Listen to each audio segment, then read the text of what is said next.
I'm at the age now where I can start saying some older person shit. And one of the things that I just got, just a year ago, I'm able to now say the phrase, in my lifetime. I couldn't say that before. Now I can. Shit's changed. I've had a bit of a lifetime thing. I've seen some things. When I was a kid, there was no internet, then there was internet. We had the modem that made the sounds. Then we had the modem that didn't make the sounds.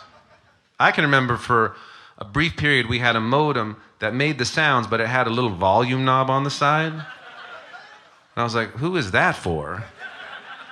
Just make the shit as low as possible. Like, who's like, no, give me a little bit of the screech. I want to feel like I'm in.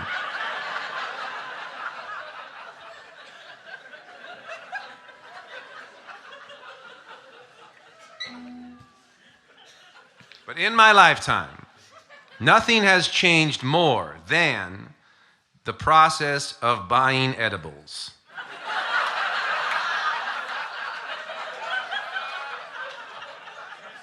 It's insane how much that has changed. When I was younger, living in Santa Cruz, if I wanted to buy edibles, I had to go to the Safeway parking lot, find a hippie dude who was hacky-sacking all by himself,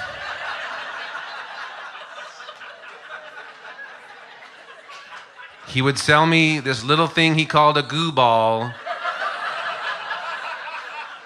just moist, wet little thing that had weed in it, and it was just good luck, kid. No idea how much or whatever.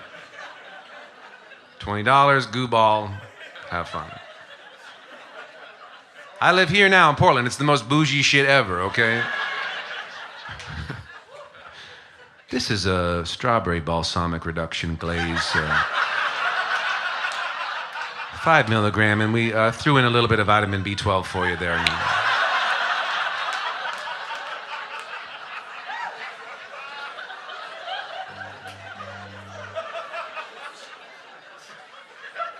I do not miss the Goo Balls at all.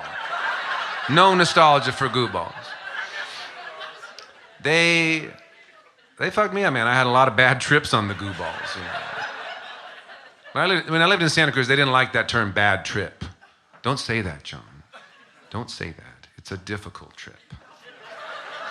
Let me tell you something. If you're on a bad trip and someone corrects your language, it makes it badder.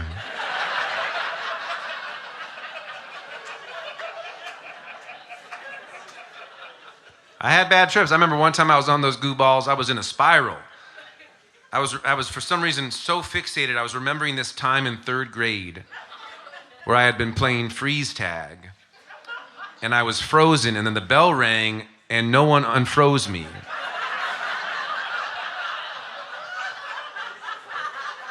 And I was just like, I have been living a lie. Like, I shouldn't even be moving, man.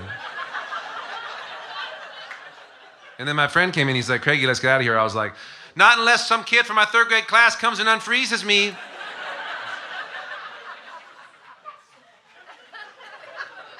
He's like, what the hell are you talking about? You gotta lay off those Goo Balls, John. I know.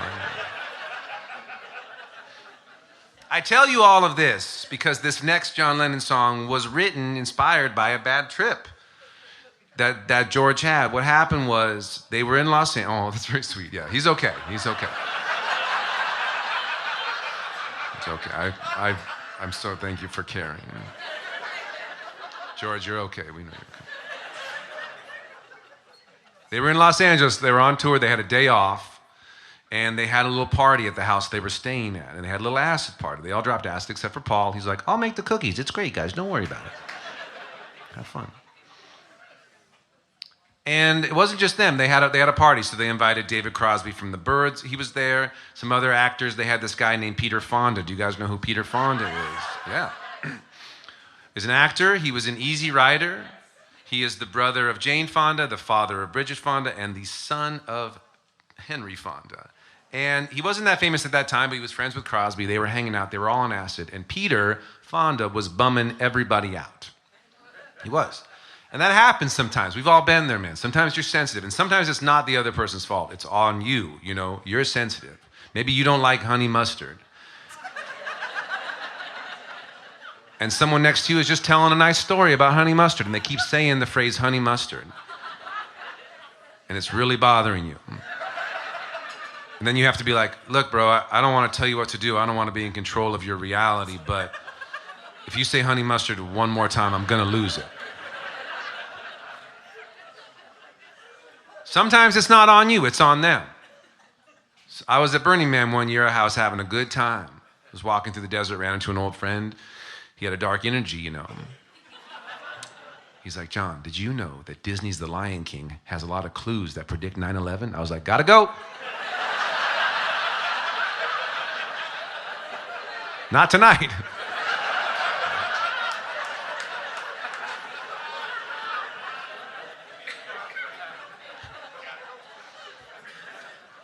Peter Fonda was bumming everybody out. This is what I read. Apparently, when Peter Fonda was a kid, he had been playing with a gun that he found in the house, and he accidentally shot himself in the stomach. And he went to the hospital, and he was okay, but he claimed that he died on the operating table, and they brought him back. And so at this party, this is like a story he liked to tell at acid parties, which is not cool. And George was having a bad trip, and George was in that spiral where he's like, I'm dying. And instead of Peter being like, no, you're not, it's all good, Peter was like, I know what it's like to be dead.